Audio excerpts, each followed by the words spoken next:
Right. So in the last lecture, we understood that with the concept what we have done, Selenium able to pick the values from 51 till 4.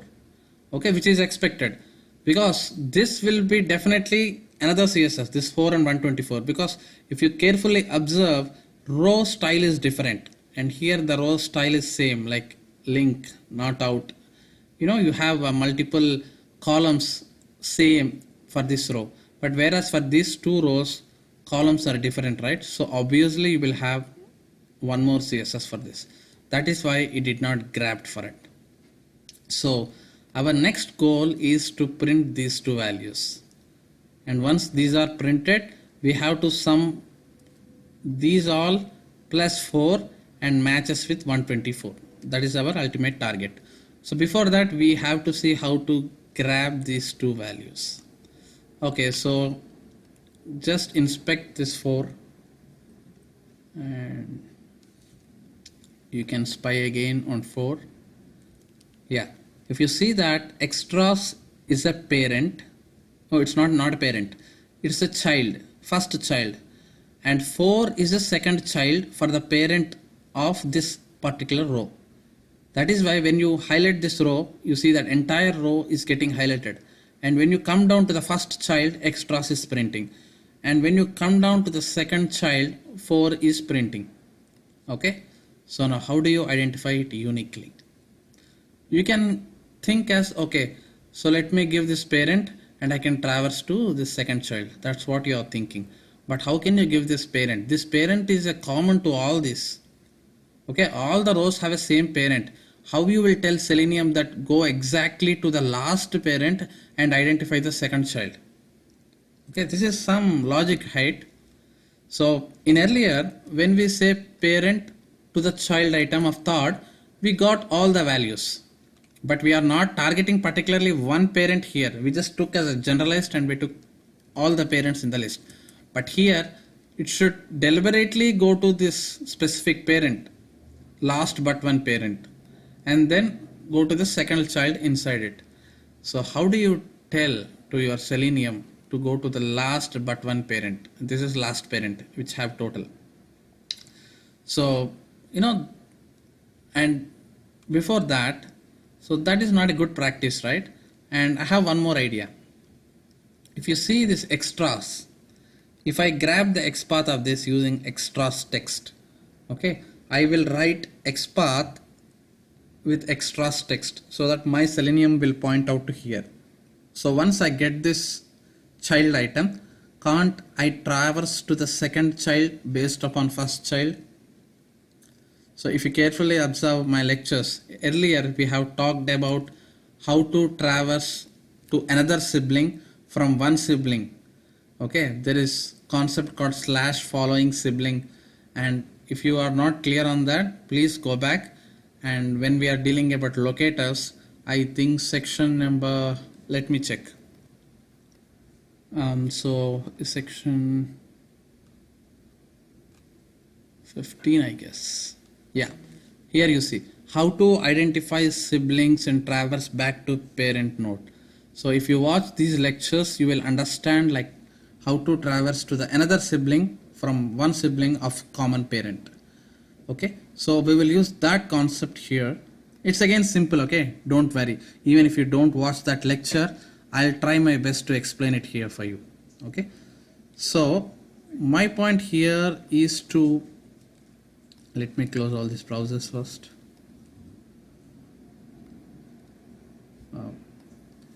Yeah, so if I take the XPath of this extras, okay, based upon extras text, I'm going to grab this XPath.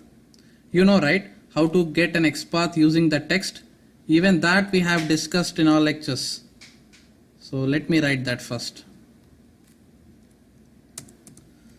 Driver dot find element by dot XPath.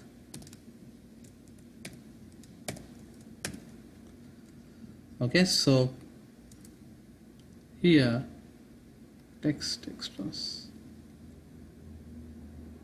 Yeah, tag name is div // div text this is the XPath syntax to identify any object based upon the text which is written on it. Okay, so // tag name and text equals to whatever you see it here, you need to give that so that your Selenium will identify this. Okay, so with this step your Selenium control will reach here. So from here you need to traverse to your next sibling, isn't it?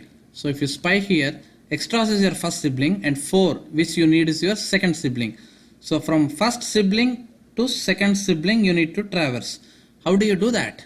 So as we have already discussed in our previous lectures, to do that you need to give simply / following sibling. And what is that sibling tag name? Just pass the tag name of the following sibling. Extras 4 and it is a div, that's all. So that's it. This step will actually go and false at this particular 4. Okay, so with the XPath of this, your control will go here and you said that go and click on its following sibling. Okay, so this is the next following sibling and your control reaches here. So once your control reaches here, simply say get text. Okay, and print it in the output and run the test.